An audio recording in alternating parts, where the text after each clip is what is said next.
అధ్యక్ష, గౌరవ ఉప ముఖ్యమంత్రి గారి తరఫున నేను గౌరవ సభ ముందు చిన్న చట్ట సవరణ అధ్యక్ష.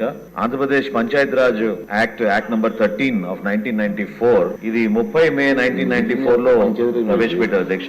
అందులోని సబ్ సెక్షన్ 3 ఆఫ్ సెక్షన్ 19లో ఇద్దరు పిల్లల కంటే ఎక్కువ మంది కలిగిన వ్యక్తులకు స్థానిక సంస్థల ఎన్నికల్లో వారికి పోటీ చేయడానికి అనర్హులుగా ఆ చట్టంలో ఆ రోజున మార్పు తీసుకొచ్చారు అధ్యక్ష. తద్వారా 2 చిల్డ్రన్ నామ్ అంటే ఇద్దరు పిల్లలే ఉండాలి ఒక కుటుంబంలో ఎవరైతే స్థానిక సంస్థల్లో పోటీ చేయాలో వాళ్ళకి అటువంటి పరిస్థితి ఆ రోజున్న వాస్తవాలు 1980-90లో ఏ విధంగా జనాభా పెరుగుతూ పోతుందో మన భారతదేశంలో దాన్ని దృష్టిలో పెట్టుకుని ఆ రోజున గౌరవ ముఖ్యమంత్రిగా చంద్రబాబు నాయుడు గారు ఒక ఆదర్శవంతమైన చట్టాన్ని ఆ రోజున తీసుకొచ్చి ఇది చూసి అనేక రాష్ట్రాల్లో కూడా ఒక మార్పు ఈ విధంగానే వివిధ చట్టాలు తీసుకొచ్చారు అధ్యక్ష. ఎందుకంటే జనాభా విస్ఫోటాన్ని నియంత్రించడం అవసరం. జాతీయ ఆహార భద్రతను దృష్టిలో పెట్టుకుని అదే విధంగా నిరుద్యోగాన్ని దృష్టిలో పెట్టుకుని కొన్ని సందర్భాల్లో అనేక వ్యాధులు దేశవ్యాప్తంగా ఏ విధంగా ముందుకెళ్తున్నాయో వాటి గురించి కూడా దృష్టిలో పెట్టుకుని పౌష్టికాహారం లోపం కూడా చాలా స్పష్టంగా ఆ రోజుల్లో మన దేశంలో ఈ ఆహార భద్రత భాగంగా అనేక సందర్భాల్లో మన సమస్యలు ఎదుర్కొన్నాం అధ్యక్ష. ఈ తగ్గిన ఉత్పాదకతని కూడా దృష్టిలో పెట్టుకుని ఖచ్చితంగా ఈ ఇద్దరు పిల్లల పరిమితి అనేది అమలు చేయాలని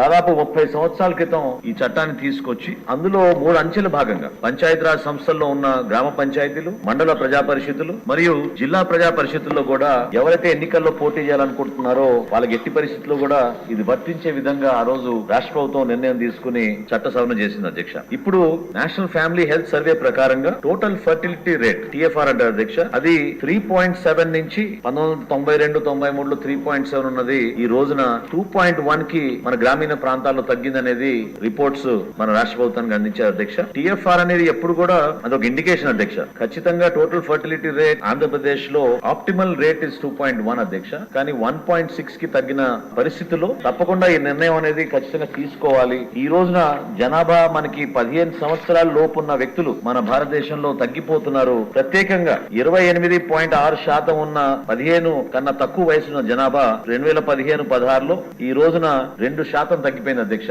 26.5% కి. వీటిని దృష్టిలో పెట్టుకుని మన రాష్ట్ర ప్రభుత్వం మరొకసారి ఒక ప్రోగ్రెసివ్ స్టెప్ గా భవిష్యత్తు దృష్టిలో పెట్టుకుని మన రాష్ట్రంలో మనం ఖచ్చితంగా మరొకసారి ఒక యంగ్ పాపులేషన్ ఉండే విధంగా రాబోయే రోజుల్లో చక్కటి ఉపాధి అవకాశాలు కూడా కల్పించే విధంగా మన నిర్ణయాలు తీసుకున్న ఉద్దేశంతో ఈ చట్ట సవరణ తీసుకురావడం జరిగింది అధ్యక్ష. ఇది స్థానిక సంస్థల్లో పోటీ చేసే ప్రతి ఒక్కరికి అదే విధంగా వాళ్ళకి ఒక ఫేర్ డిసిషన్ గా ఈక్విటబుల్ గా ఉండాలనే ఆలోచనతో ఈ చట్ట సవరణ తీసుకొచ్చాం అధ్యక్ష. చాలా భవిష్యత్తును దృష్టిలో పెట్టుకుని ఖచ్చితంగా పంచాయతీరాజ్ వ్యవస్థని బలోపేతం చేసే విధంగా స్థానిక సంస్థల్లో పోటీ చేసే విధంగా ప్రతి ఒక్కరికి అర్హత కలిగించడానికి ఒక ప్రజాస్వామ్య బద్దంగా తీసుకునే ఆలోచనలు తీసుకునే నిర్ణయం అధ్యక్ష.